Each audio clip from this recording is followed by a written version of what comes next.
I'm Dr. Jeff Donovan. We just finished a webinar on alopecia areata. We had a number of great questions that were sent in by attendees ahead of time and a number of great questions that were presented during the webinar. These are posted here. I hope the answers are helpful to you, and I thank you again for attending, and I thank everyone for these great questions that were sent in. I'll see you again on the next webinar.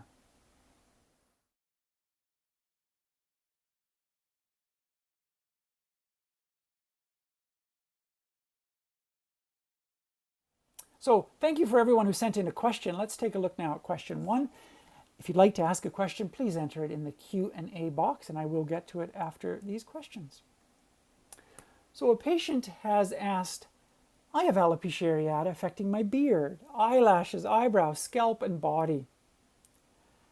I have lost relatively little hair loss on the scalp so far, and most people can't tell I have alopecia. But I'm noticing hair loss in more and more areas. I expect without treatment I will lose all my hair. Am I a good candidate for steroids? History. I had one patch of alopecia areata develop in my beard 2 years ago. It had slow regrowth with shots. A year later, diffuse hair loss in my beard, then my eyebrows, eyelash, and recently scalp and body. So thanks for this question. I would say with this history of longer term hair loss, so not hair loss for 2 months, 3 months, 4 months, oral steroids are probably not a great option. That what is more likely a better option for you and your dermatologist to talk about is whether options like continuing steroid injections and topical steroids and adding oral minoxidil might be a good option, or continuing steroid injections and patches and adding oral minoxidil and an antihistamine might be a good option. Depending on those outcomes, one certainly could consider whether low doses of oral minoxidil as well as oral methotrexate and oral JAK inhibitors would be an option. If a patient is at a stage where no one can notice except the patient, I'm a little more cautious about moving into the immunosuppressive treatments like JAK inhibitors and oral methotrexate. Not always. Hair is very important to people and the way they feel about themselves and the way they go about their days. And so there are some patients that had dramatic thick beards and now their beard is 1/2 that amount. And to them it's devastating. And for them that may be reason enough to start a JAK inhibitor. It may be reason enough to start methotrexate. So there's a lot of discussion that needs to go on with the patient. But in a case like this where hair grew back really well with an injection in the beard, and there's this progression towards eyebrow eyelash loss, I might still try to see if we can treat with a little bit more conservative of an option. Add oral minoxidil, add antihistamines, add bimatoprost or Latisse for the eyelashes, add Latisse, which is bimatoprost, or topical Rogaine for the eyebrows, and maybe a topical JAK inhibitor as well. Opzelura, if one is in the US, can be used off-label, or in other countries it can be compounded. Oral steroids like prednisone can work, yes, but as soon as we start, we want to stop. And in this kind of a situation, we probably want a little bit longer-term treatment plan to keep hair growing. And so I would probably have good discussions with your dermatologist about oral minoxidil and oral antihistamines. The thing that I always worry about in a situation like this, and of course I haven't had the ability to examine this patient's scalp, eyebrows, eyelashes. This is a male patient because of the beard. And the thing we always have to have on our radar with males presenting with concerns about beard hair loss, eyebrow hair loss, eyelash hair loss, is a mimicker called frontal fibrosing alopecia. It doesn't sound like this is frontal fibrosing alopecia, but whenever a male says they're losing beard hair, what must enter the mind immediately is another autoimmune condition called frontal fibrosing alopecia, which can sometimes mimic it. And so that's important to keep in mind. Question 2. Are JAK inhibitors or steroids better for inducing remission of active alopecia areata? Well, it's a great question. The answer is oral steroids. But they are less safe. So if someone comes in to see me last Monday and says, Dr. Donovan, my daughter's getting married in October, and I have 60% of my hair lost. For me, I need my hair for my daughter's wedding. I need my hair. Am I going to start a JAK inhibitor or oral steroids? I'm going to start oral steroids. Most likely. Of course, we have to talk about the risks and the benefits and the side effects and make sure the patient doesn't have any contraindications. But a JAK inhibitor is probably not going to get us to where we want to be for the daughter's wedding, as well as an oral steroid. I'm going to need high-dose oral steroids. The patient may gain weight. The patient may have their mood change. They're probably not going to sleep well. There may be side effects that aren't great, but it gives me the highest chance of having the hair for the daughter's wedding. It increases the risk of high blood pressure, cholesterol, diabetes. It's a challenging to use medication, but it gives me the best chance of having hair when that father walks the daughter down the aisle. So it's a great question. For longer term, more advanced alopecia areata, where I have 3, 4, 6 months, 8 months, we're thinking long term, which we should. Probably a JAK inhibitor would be the better option for more advanced alopecia areata. The side effects overall are less in the way we view them now. I don't want a patient on oral prednisone for 8 months. I'm okay with a patient on a JAK inhibitor for 8 months. In fact, for advanced alopecia areata, we need to think about a patient being on the treatment forever.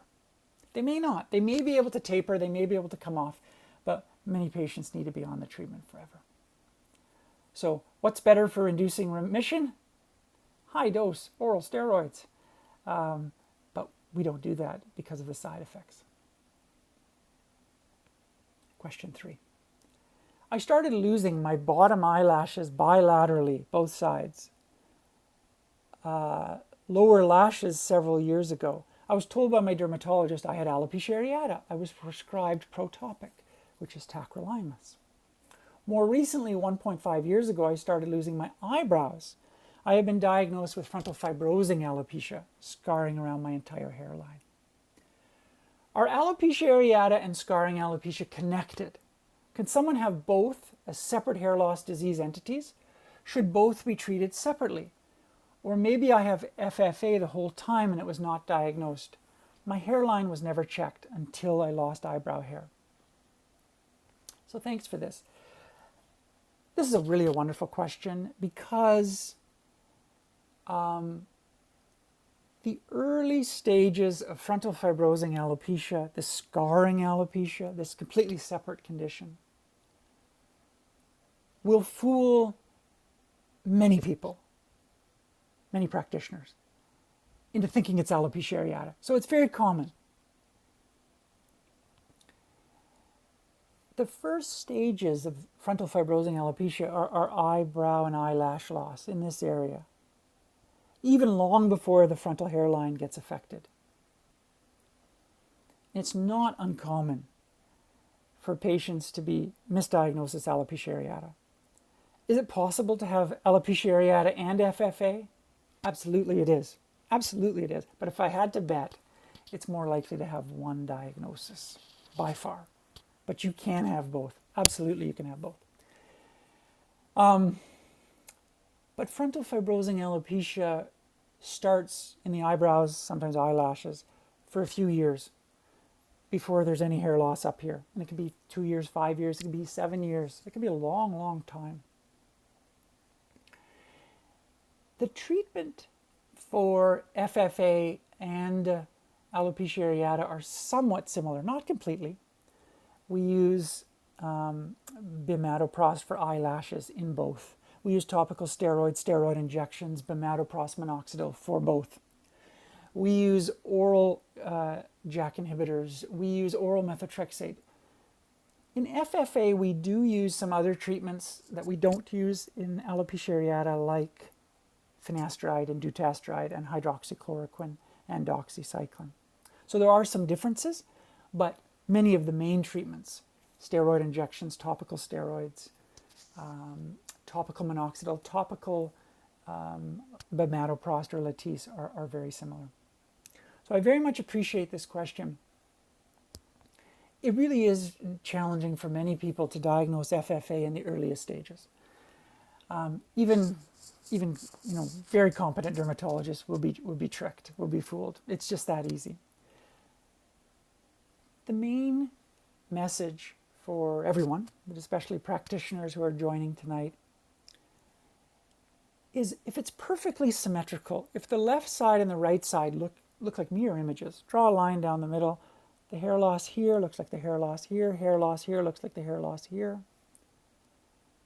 You're more likely dealing with frontal fibrosing alopecia than alopecia areata. The second pearl is that if eyebrow loss starts after the age of 40, frontal fibrosing alopecia is at the top of the list. That is the condition that you must disprove before you go on anywhere. And we say in medicine we have to rule out FFA, but if a patient is over the age of 40 and has new eyebrow loss, not eyebrow loss from over-tweezing at age 20 or 25, but new eyebrow loss, you have to prove to me that you don't have FFA. And that means that FFA is at the top of the list. And so those are two helpful pearls to get these diagnoses. Question 4. Is it possible for the average alopecia areata patient to get dupilumab without any underlying conditions? The answer is yes. We often prescribe dupilumab to patients with eczema, atopic dermatitis. And if a patient with alopecia areata has eczema, then we're a little more likely to think, hey, maybe we can use dupilumab. Maybe it's an option. We still can prescribe dupilumab as an option, even if there's no eczema. There's less data to help us. There's less data to guide us, but it still is very much on the list. I'm a little bit more nervous, though, because we have some thought that maybe patients with eczema, especially more significant eczema, are a little bit more likely to benefit if they also have alopecia areata. That's a great treatment if you have both alopecia areata and eczema. If you don't have eczema, there's a little bit of a concern that it might not work, because dupilumab doesn't work in everyone. And there's a little bit more concern that, gee, I hope it doesn't, worsen the alopecia areata. But the answer to this question is absolutely it can be.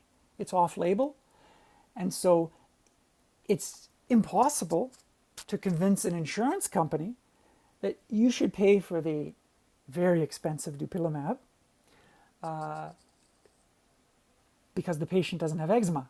The insurance company wants to pay if the patient has eczema because it's approved for atopic dermatitis or eczema. So it will be an expensive trial.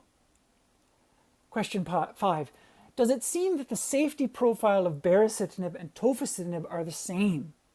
Or does it seem that one is more severe than the other? It's a great question. And they are somewhat similar, but not completely. Tofacitinib is an inhibitor of different JAKs than baricitinib. Some side effects are a little bit different. The thing we have to keep in mind is that baricitinib has been around for 4 years. Tofacitinib has been around for 10 years. So we've got much more data around the world with tofacitinib than baricitinib. So if you say to me, I heard tofacitinib can cause this, does baricitinib cause this? Sometimes the answer might be, Gee, we just haven't studied it long enough. We don't know. Give me 7 more years and we'll tell you. Right now, it appears that tofacitinib may have a slightly higher risk in some patients of causing perforation of the colon. It may be that tofacitinib may have slightly different cancer risks than baricitinib, like melanoma, for example, but that's not clear because it hasn't been studied long enough. It may be that baricitinib has a slightly different chance of weight gain than tofacitinib, even though it's small. But the general principles are still the same. So no matter if I'm prescribing tofacitinib or ruxolitinib or baricitinib or upadacitinib, I'm going to write those 12 C's down my page and we're going to go over those 12 C's. So the same side effect counseling applies, but the actual magnitude of the risk may differ. It's a great question. Question 6. What type of alopecia areata patient would be responsive to dupilumab? Are there common signs that one patient might respond over another? The main sign is eczema or atopic dermatitis. So if a patient comes in to see me and says, you know, I've had eczema for years, I've got itchy skin, I've got alopecia areata as well, that's a great patient for dupilumab. A second patient would be a patient with asthma and nasal polyps. Those are other indications for dupilumab. But it's a patient with this sort of atopic presentation, eczema, asthma, and nasal polyps, that really makes me feel that maybe dupilumab might be a good option for these patients. Question 7. Besides atrophy or indentations in the skin, what side effects can occur with steroid injections? So, if you give steroid injections enough, at high enough dose, high enough concentration, and frequently enough, and for enough years, you can develop any of the side effects you can get with prednisone or dexamethasone pills. And that's why with steroid injections, if we keep it low concentrations, low amounts, and we spread them out every 4 to 6 weeks, and we take breaks every once in a while, we could keep this treatment as a very safe treatment. But I see patients with alopecia areata that have gotten steroid injections every 2 to 3 weeks for 12 years. And some of these patients have bone thinning. Some of these patients have cataracts. Some of these patients have significant suppression of their adrenal glands. Some of these patients have cataracts and diabetes and other issues. Absolutely they do. But if we keep steroid injections at low concentrations, 2.5 milligrams per mil or 5, we do it every 4 to 6 weeks. We take breaks. So we do it month 1, month 2, month 4, month 5, month 6, take a break month 7, take a break month 8, then back. If we really respect the dosing so that we don't inject more than 20 milligrams total, and your dermatologist can guide you on how much that is, how many shots, how many little pinpricks, every 4 to 6 weeks, we keep it a pretty safe treatment. But if we are too aggressive, then we can get side effects. Some of them are short-term and some of them aren't necessarily serious. If a patient has a wedding to go to, and they need their hair in 6 months, we might inject a little more steroid for that 6-month period. And we might increase the chances ever so slightly of some of these side effects. We don't want to do that, but it's a risk-benefit that we have to come to. But some women with steroid injections will develop irregular periods. So that's really important to be aware of. Some patients with alopecia areata that have steroid injections miss their period, and they consult with gynecologists on why they have irregular periods. Some patients do have mood changes. It's not common, but it can occur. And so there are some patients with bipolar disorder who find that they really don't feel well with steroid injections. That's because there is a little bit of absorption. If we keep the dose low and we spread the injections out, many of patients can do really well. But mood can sometimes be affected. It's rare. Sleep can sometimes be affected, but it's rare. So steroid injections, when done at low doses, spread apart, and the total dose respected, can really be quite safe treatments.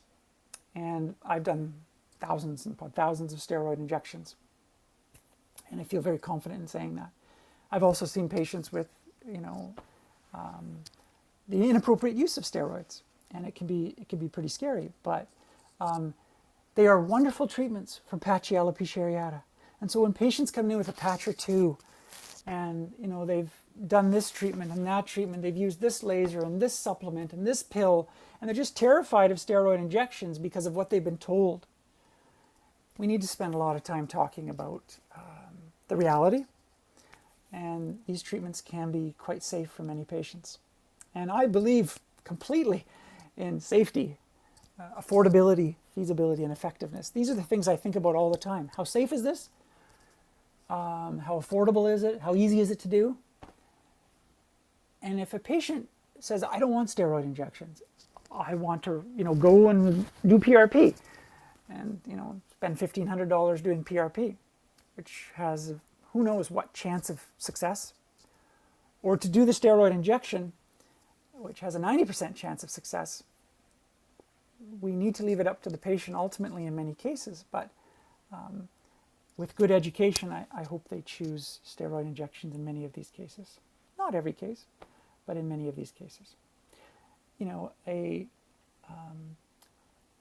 60-year-old woman who comes in with severe osteoporosis and has had bone fractures and has alopecia areata, 1 or 2 visits for steroid injections is not a problem, but continued steroid injections is a bit of a concern, especially if they're done monthly for the next 3 years. She already has osteoporosis. She already has bone fractures. That is a concern, so we have to respect that. I've heard that minoxidil use is forever, and once you start, you can't stop ever. Is that true? This is a wonderful question. It's one of the most common questions I'm asked.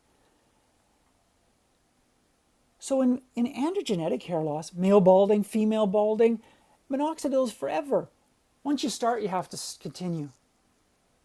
But every treatment is forever in androgenetic hair loss. So if you buy a laser, you have to use it forever. If you buy a PRP package, you have to do it forever. If you buy an anti-androgen tablet from the pharmacy, you have to use it forever. So every treatment in androgenetic hair loss is forever. In alopecia areata, that's not the rule. You use it until the hair grows back, and then we think about whether we can stop. If a patient is using minoxidil on a patch, and they're using clobetasol on a patch, and that patch is now growing back, we can think about stopping. And often the hair doesn't fall out. In alopecia totalis and universalis, when there's complete hair loss, sometimes we need to use these treatments forever. We need to use baricitinib forever. We need to use tofacitinib forever. We need to use methotrexate forever. Not always. Patients with more limited amounts of hair loss, we might use methotrexate for 6, 12, 18 months, and then we'll stop. But if a patient has complete and total hair loss, many of the treatments are needed forever. But when it comes to minoxidil, and you're using it for a patch or 2 or 3 or small areas, this very likely will be able to stop once the hair grows back. That's the goal. Question 9. Not sure how many questions there are. How would you treat alopecia areata in a 3-year-old? This is such a great question. They're all great questions. Thank you so much for sending them in. In a 3-year-old, safety is utmost. There is an option to do nothing. Many patches of alopecia areata regrow on their own. So if there's a patch at the back or at the top and there's just one patch, we might just observe it, watch it. If there's more widespread hair loss or it's changing quickly, then we need to step up the plan. We can use corticosteroids in a 3-year-old, and we often don't use clobetasol, we use betamethasone, but sometimes we use clobetasol. It requires a little bit more expertise of a physician who treats children, because you want to make sure you're using appropriate amounts of corticosteroid. A single patch, there's very little harm you can cause. There's very little worry that you can do. If you're treating larger areas, then you sometimes can get some absorption in small children and toddlers. So you have to be knowledgeable about, what to watch for. And if you're treating a 3-year-old with large areas of hair loss with topical steroids, you have to watch for, mood and sleep and crankiness and, the way the child is growing and developing and weight gain. Those are more important in a 3-year-old. We don't worry about that in a patch in a 25-year-old or a 55-year-old. But in a 3-year-old and a 2-year-old, we think about those things much more carefully. We do use betamethasone. We do sometimes use a drop or two of minoxidil. And often I'll use 2% minoxidil. It just gives us a wider safety margin than using 5%.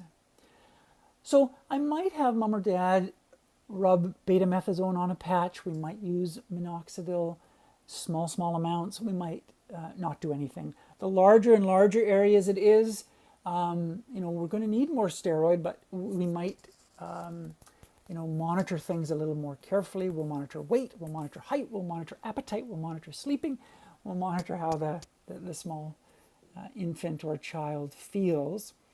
And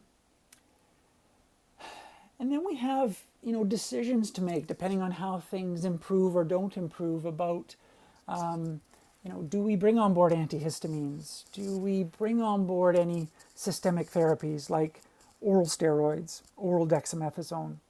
And at what age do we consider methotrexate or a JAK inhibitor?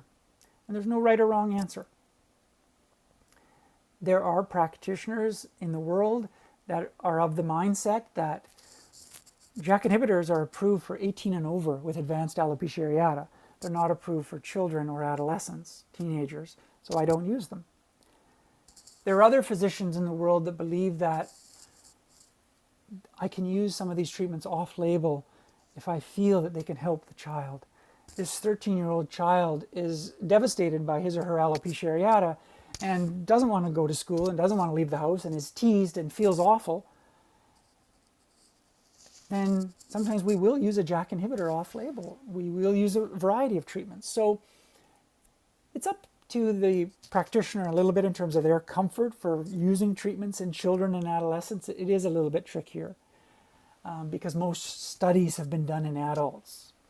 But in a 3-year-old, I'll often use betamethasone and minoxidil. With small areas, we might move to larger areas of steroid. We might move to antihistamines, and I often will use anthralin and DPCP or squaric acid in some 3-year-olds as well. I'm a little bit slower to move towards methotrexate or JAK inhibitors. In a 3-year-old, that's just my preference. So, thank you so much. We have some questions that have come in on the chat, so please feel free to enter the questions. I will read them and then I will state them. And we'll be done at the top of the hour, whichever is the top of the hour, whatever place you are in. Is it okay to be on oral minoxidil 2.5 milligrams twice a day long-term with Xeljanz? My son has full regrowth and is 15 years old. Thanks for that question. So the answer is we think so. Oral minoxidil 2.5 milligrams twice a day is a pretty typical dose for many males. The safety is quite good in males at that dose, and provided your son isn't getting headaches, isn't getting any dizziness, feels good on the treatment, I really wouldn't have any long-term concerns. We don't have any good data that suggests that this particular dose long-term brings about any particular concerns. There are occasional males on 2.5 milligrams twice a day that say, I get kind of dizzy, I get kind of headachy or chest pain, and my tightness in my chest. Then that's the wrong dose for them. We have to go down. But many men tolerate, many adolescent teenage males tolerate this dose really, really well. And I'm glad your son has full regrowth on this particular dose and this particular plan. And there's no reason that would lead me to be concerned, to have concern for being on this in this long term. I am alopecia areata, 80% scalp loss, and was recently prescribed 4 milligrams of baricitinib. If or when the desired hair growth occurs, do you need to continue it for life, or can you come off the baricitinib? It's a great question. So we always try to reduce the dose. And in fact, the product monograph, or when you open up the leaflet that comes with the prescription, and when you get your medicines, you note that they come with this package insert that has, a font of 2, and you can't read it without some kind of magnifier or reading glasses.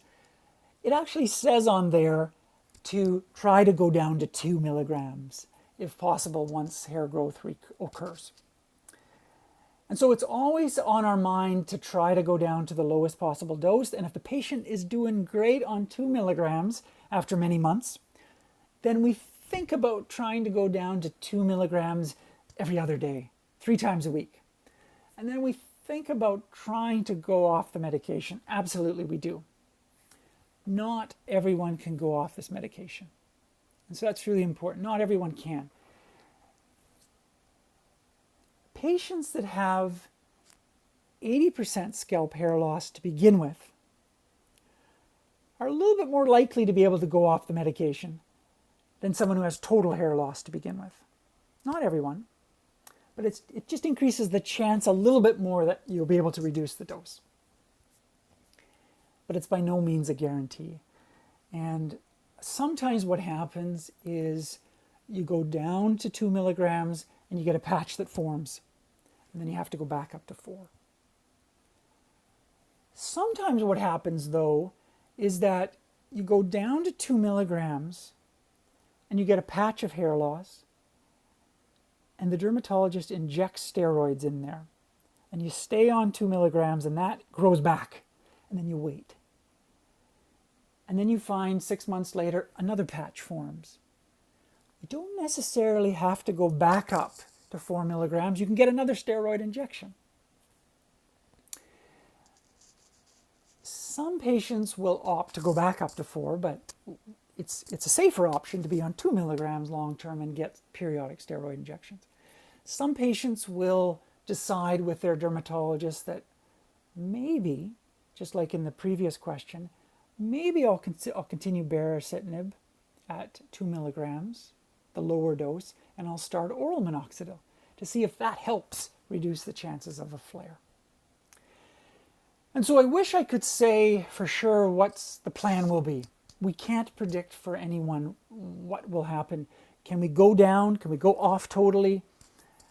It's hard to predict. But the one thing which is certain is that it's important to discuss trying to reduce the dose in some cases. Now, some patients get full regrowth and they come in for the visit and we say, do you think we should try to go down on the dose? It's a joint discussion between both patient and me. And the patient says, I am in my 2nd year of a 3rd year intensive program for whatever I'm in. I cannot deal with hair loss right now. And now is not the right time for me to be trying to come down on baricitinib or tofacitinib. We can have these discussions in 2 years when I finish my program. I'm not doing this right now. A patient who's planning some other celebration, a patient who's planning a wedding, a patient who's doing something else that causes significant stress in their life. They're taking care of someone who's ill. They are doing something else. It may not be the right time for them to try to do this. And so these are discussions that we need to have with each patient. Thank you for that question. It's an excellent question. I am a post-menopausal woman with male pattern hair loss, hairline, temples, and side since going into perimenopause about 10 years ago. Minoxidil helps grow hair on the rest of the head, but not the hairline. There's no patchiness, just overall miniaturization. Doctors have never helped at all, or they just tell me to do Rogaine. I'm considering a transplant. Do you have any recommendations? So thanks for this question. I think that the first thing to be absolutely certain of is there any possibility that there's another diagnosis here, especially frontal fibrosing alopecia?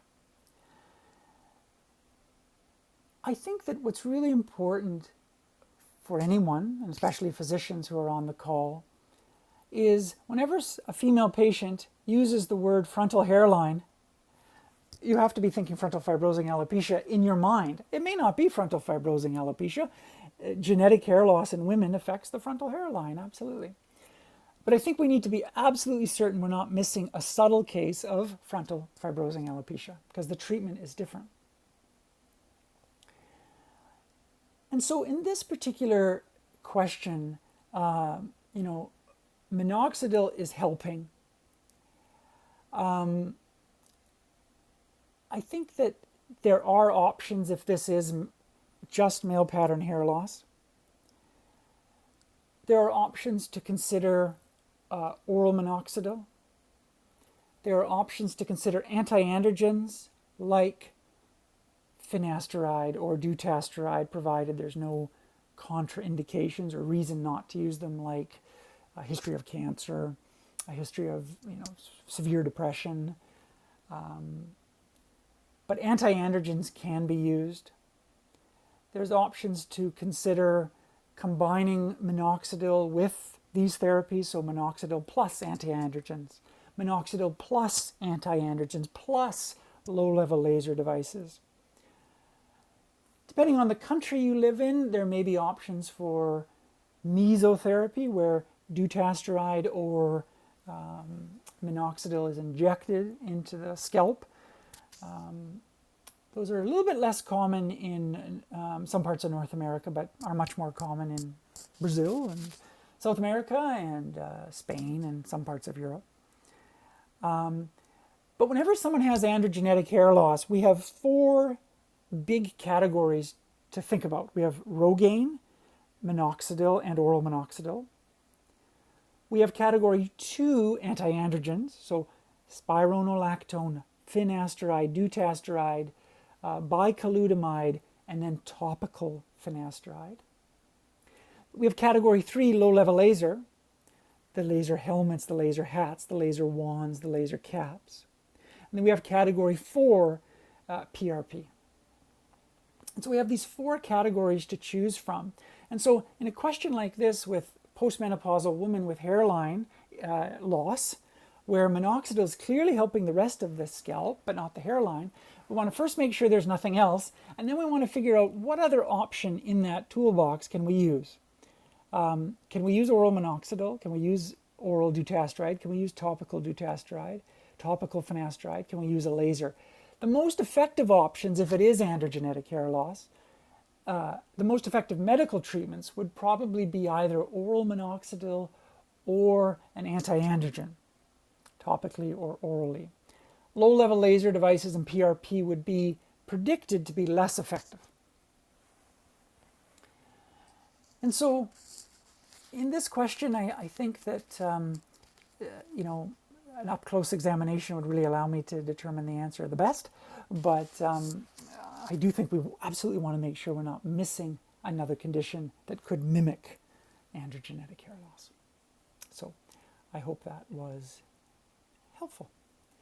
I want to thank everyone for joining me today. I hope this was helpful, and this is Alopecia Areata Awareness Month, and I hope the activities of the month are helpful in acquiring new knowledge and new skills and new understanding about this condition. The treatment of alopecia areata is changing dramatically, and it's changing quickly. June 13th, 2022 will be on my mind forever because of the excitement it generated with the very first FDA-approved treatment. There's more FDA-approved treatments coming for alopecia areata. That's a guarantee. That's a promise. Some of the old treatments still work really well. Not a day goes by that I don't do steroid injections, use minoxidil, and prescribe topical corticosteroids for patients with smaller areas of alopecia areata. So it's important to keep that in mind. Those old treatments still work really, really well. We have another webinar at the end of the month for scarring alopecia. It's not an alopecia areata, but if you're interested in learning more about scarring alopecia, do join in. And as always, there's always postings and articles on any of our social media sites for various types of hair loss, including alopecia areata for the month. So I thank you so much for joining. I thank you so much for your wonderful questions. I hope this was helpful, and I look forward to seeing you again. I wish you a wonderful rest of the evening, rest of the day, wherever you are. Thanks again, and I wish you a great Alopecia Areata Awareness Month. Thanks so much. Bye-bye.